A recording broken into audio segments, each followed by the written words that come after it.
sommaire de cette édition en Guinée, le chef de l'État a annoncé à la télévision nationale ce vendredi soir le report de 2 semaines des élections législatives et du référendum sur la Constitution. Au lendemain de son investiture en tant que président de la Guinée-Bissau, Umaro Sissoco Embalo a limogé ce vendredi le Premier ministre Aristide Gomez et l'a remplacé par un de ses partisans. Et puis, incident diplomatique entre Paris et Bamako, l'ambassadeur malien en France qui a accusé des soldats français de débordement dans les quartiers chauds de Bamako a été rappelé dans son pays.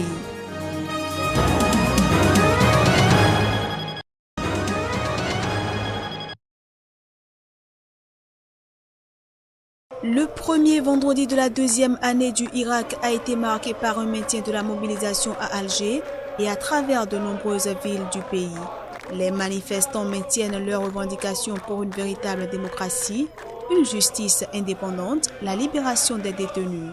Algérie libre et démocratique, État civil et non militaire, les généraux à la poubelle et le pays aura son indépendance, ont scandé les manifestants reprenant des slogans plus habituels du Irak, qui a provoqué la démission du président Abdelaziz Bouteflika le 4 avril 2019 et continue de demander le changement du système au pouvoir depuis l'indépendance en 1962.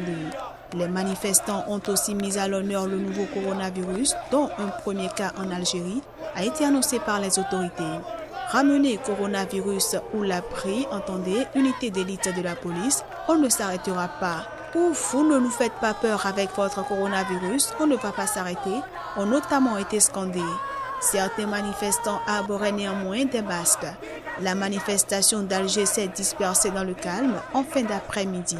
Des marches importantes se sont également déroulées à Oran, Constantine et Annaba, localités les plus peuplées après Alger. D'autres marches ont eu lieu dans de nombreuses autres villes du pays selon les médias et les réseaux sociaux.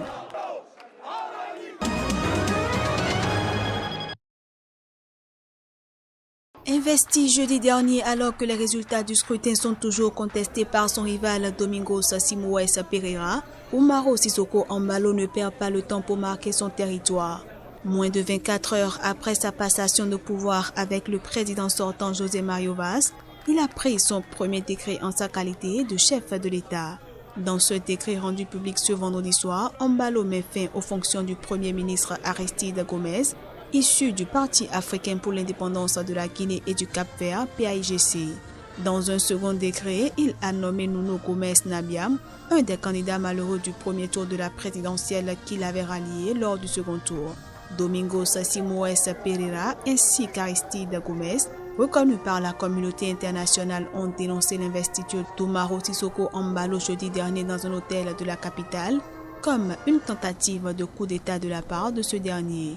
Ce vendredi soir, des militaires ont occupé les bureaux du chef du gouvernement. Sur sa page Facebook, le Premier ministre Démy a estimé qu'il s'agissait de la confirmation du coup d'État. Par ailleurs, le président de l'Assemblée nationale, Cipriano Kassama, a été investi ce vendredi soir président par intérim par une partie des députés. Pour eux, l'investiture organisée par Umaro Sissoco Embalo n'est pas légale, mais ce dernier s'est installé au palais présidentiel.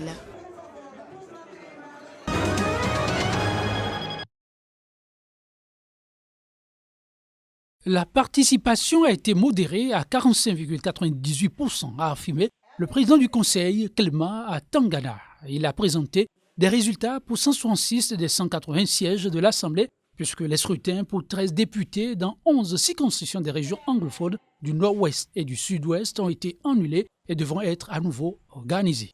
En attendant ces élections parallèles dans ces régions ravagées par un sanglant conflit séparatiste, le RDPC devance déjà tous ses concurrents réunis, raflant 139 sièges contre 148 en 2013.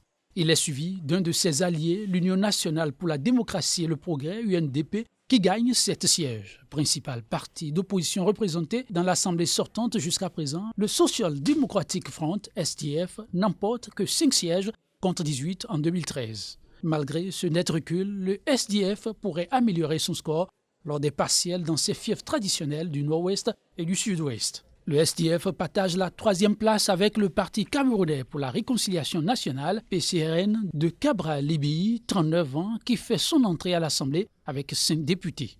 Arrivé 3e à la présidentielle d'octobre 2018, Libi est lui-même élu député. En tout, seuls 16 députés d'opposition ont été élus, ce qui laisse une marge de manœuvre extrêmement confortable à la majorité présidentielle.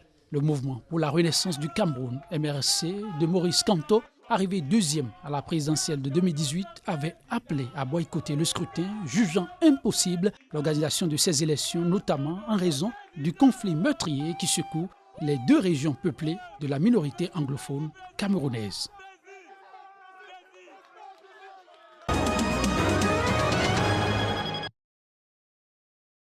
Le président Alpha Condé a annoncé ce vendredi soir à Conakry le report de 2 semaines des élections législatives et du référendum sur la Constitution initialement prévue ce dimanche 1er mars. Tant pis pour ceux qui vont croire que c'est un recul.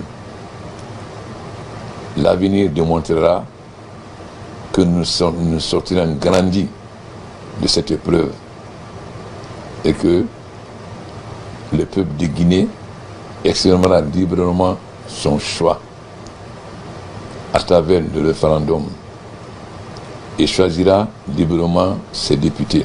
Et je précise encore, position importante,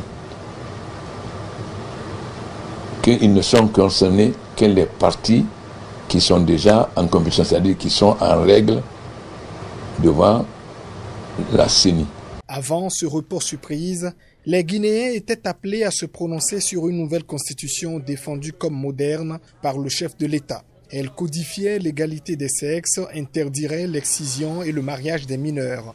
Elle veillerait à une plus juste répartition des richesses en faveur des jeunes et des pauvres selon lui. Mais l'opposition n'en croit pas un mot. Pour elle, le projet est un subterfuge du président qui entend plier la constitution à son désir de briguer un 3e mandat à la fin de l'année.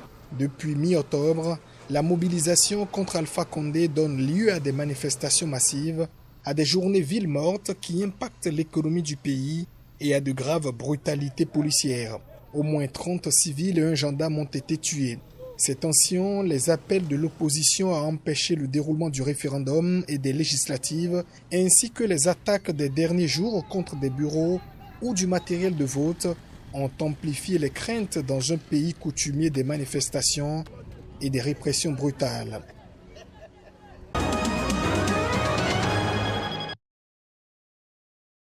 L'ami de Mamadou Diallo n'est jamais venu au rendez-vous convenu pour regarder la Ligue des champions de foot après la prière du soir.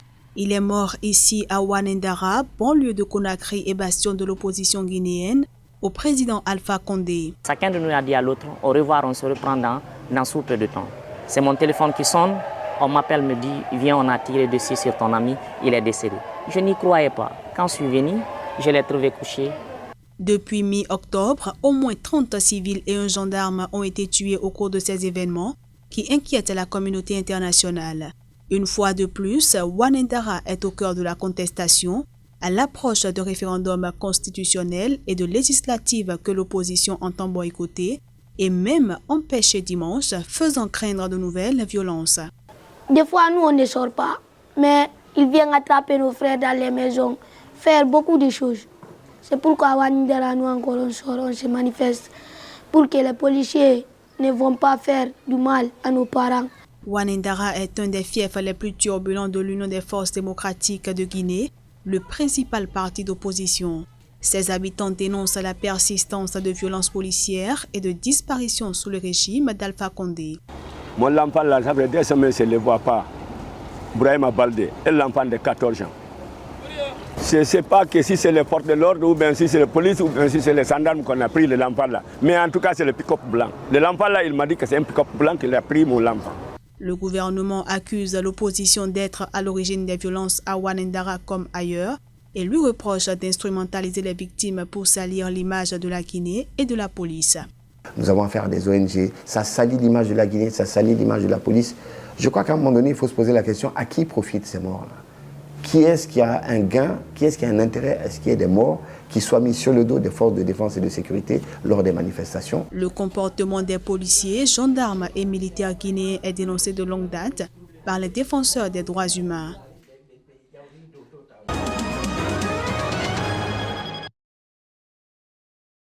Au lendemain des déclarations très mal reçues de l'ambassadeur Toumani Djimé Diallo au Sénat, incriminant la Légion étrangère, le Mali a décidé jeudi de rappeler son diplomate et de dépêcher son ministre des Affaires étrangères en France pour arrondir les angles, selon les responsables maliens. L'ambassadeur malien avait été convoqué plus tôt jeudi au ministère français des Affaires étrangères. On lui a expliqué notre indignation devant ces propos sans fondement et choquants de la part d'un pays allié dans la lutte contre le terrorisme, a-t-on souligné au Quai d'Orsay. La veille, l'ambassadeur du Mali en France avait dénoncé devant la commission défense du Sénat français les problèmes posés, selon lui, par la Légion étrangère sur le sol malien. Je n'ai pas l'habitude de la langue de bois. Je vais vous parler franchement. Dans ces forces, il y a les officiers, il y a l'armée normale, mais il y a aussi les légions étrangères. Et c'est là le problème. Je vous dis, en vous regardant droit dans les yeux, que par moments, dans les pigalle des villes de Bamako, vous les y retrouvez, tatoués sur tout le corps, en train de rendre une image qui n'est pas celle que nous connaissons de l'armée nationale du Mali. Alors ça fait peur, ça intrigue et ça pose des questionnements. Des propos très mal vécus à Paris alors que la force Barkhane fait face depuis de nombreux mois à la montée de sentiments anti-français au Sahel et qu'elle redouble parallèlement d'efforts ces dernières semaines pour tenter d'enrayer la spirale de violence dans la région. Les militaires français présents dans la région depuis 2013 pour lutter contre les djihadistes viennent de voir leur nombre passer de 4500 à 5100 face à la recrudescence des attaques. Ces violences, souvent entremêlées à des conflits intercommunautaires, ont fait 4000 morts au Mali, au Niger et au Burkina Faso en 2019, 5 fois plus qu'en 2016, selon l'ONU.